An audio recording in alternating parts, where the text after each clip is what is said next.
I spoke to Christy Puckett-Williams early this morning about the events from last night. She told me that she's actually been out here for the last week working to help provide resources to the community and also working along the North Carolina Community Bail Fund to help bail out protesters. We did learn the name of the officer that was shot and killed at the scene. It was Officer Tyler Herndon. Now, the scene here is still very active with law enforcement agencies from across the area here, and they've been here pretty much all morning. The university made a statement yesterday saying 13 public safety officers from out of town have now been moved to hotels and other accommodations within the city. They recently reported that they have 46 positive COVID-19 cases among students, and they have nearly 98 positive COVID-19 cases among staff. Just a couple miles up the road here in Huntersville is where Wisdom and Cherie will be managing a new urban farm. Located here at Mecklenburg County, this 28 acres will make up a free spirit farm and be one of the largest urban farms in North Carolina. Ken McCool is not your regular 22-year-old. He actually serves on the Board of Commissioners for the town of Matthews, making him the youngest public official in North Carolina. Here is the bus. Michelle Gregory, our bunny to most,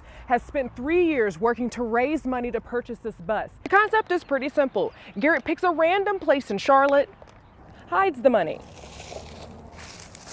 and then he posts the coordinates on his Instagram page where people can go out and find it.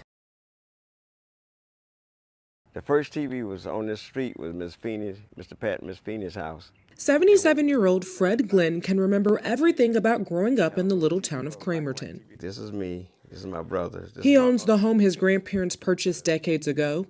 You think I have enough keys? Yeah. And just a few blocks away, he also owns a one-room schoolhouse. The projector was there. And the stream, they put up a stream here, movie stream. As a kid, Fred and other black boys and girls would come to the Baltimore school to watch movies on Tuesday nights. Hopalong Cassidy, Lassie Rue, Tarzan. You know, Tarzan was one of the movies. The Baltimore school was built by the town's namesake, Stuart Kramer, back in the late 1920s for African Americans. Fred's mother and aunt used to attend the school, and as the years went by, it became so much more to Fred and many others. During segregation, we knew it was there. We didn't have a theater to go to. But the Creamers made sure that we had a theater.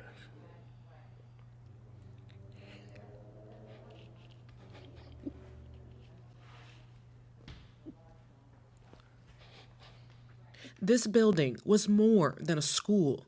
It was a community for African Americans who couldn't experience the simple things outside its walls. And a Christmas. And they made sure we had a park, playground, nice swings.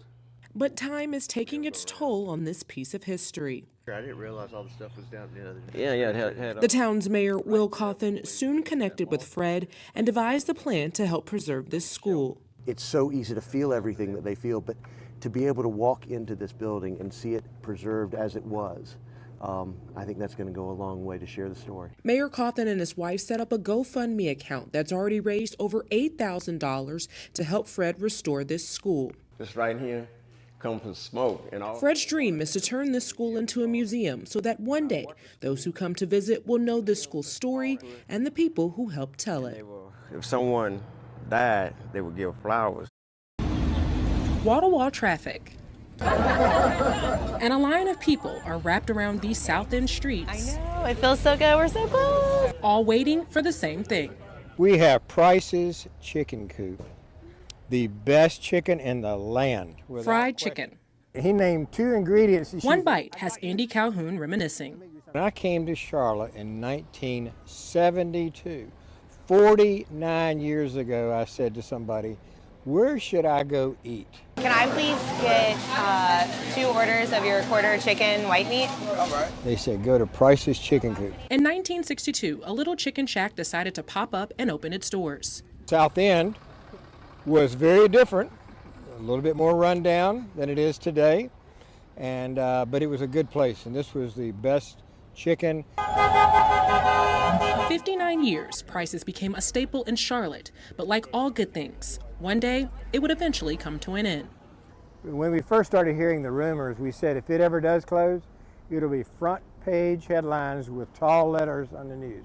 After nearly 6 decades, Price's Chicken Coop is finally closing its doors, citing a labor shortage, food costs, and another coin shortage. David said, "Get me a plate and bring it over. What do you want?" Losing Price's is a hard pill to swallow for a lot of people. The Price folks in there say, you created quite a stir. But for Andy, he's just glad he was able to say his first meal in Charlotte came from the Coop. So 49 years ago, I had my very first meal in Charlotte, North Carolina, eating out of a box in the back of the parking lot. Also be good if you have a humidifier. Barry Green knows a thing or two about plants. So low maintenance. If you can change the water out, you won't kill it. And it's here inside his small plant shop called Shades of Moss where he shares his knowledge to those looking to develop a green thumb. Now they're going to hold a little bit more water because they're bigger. He was introduced to the world of plants after taking a job at Lowe's. There's miscommunication. They're telling me that they had a position open in their garden center, watering plants. And I'm like, sure, let's take a swing at it. Now then, were you even interested in plants when that job occurred? Yeah, it was like, is that it? You sure? Like nothing else? Sure, I'll take it. That was nearly 10 years ago. The yellow rattlesnake calathea is a low light. Barry's lived in a few places including New York, but eventually came back to Charlotte a few years ago. But it was during the pandemic when his love for plants blossomed again, and soon he made the decision to quit his full-time job and open his own shop. I saw this platform, I'm like, I can do this. I think I have the knowledge, I have the background, the education to be able to start a shop. And I just came to a conclusion I couldn't fail. Thank you for your patience. Give me one moment. His doors opened this summer, and since then, he's seen all types of people stop by, especially men. I love that they're coming out in like groups. So to be able to sit down and have a conversation and say, hey, what are you having issues with? Or where would you like to put it? Or I show them pictures of my place. I'm like, hey man, this is how I am. You know, and when they see that, they start to visualize.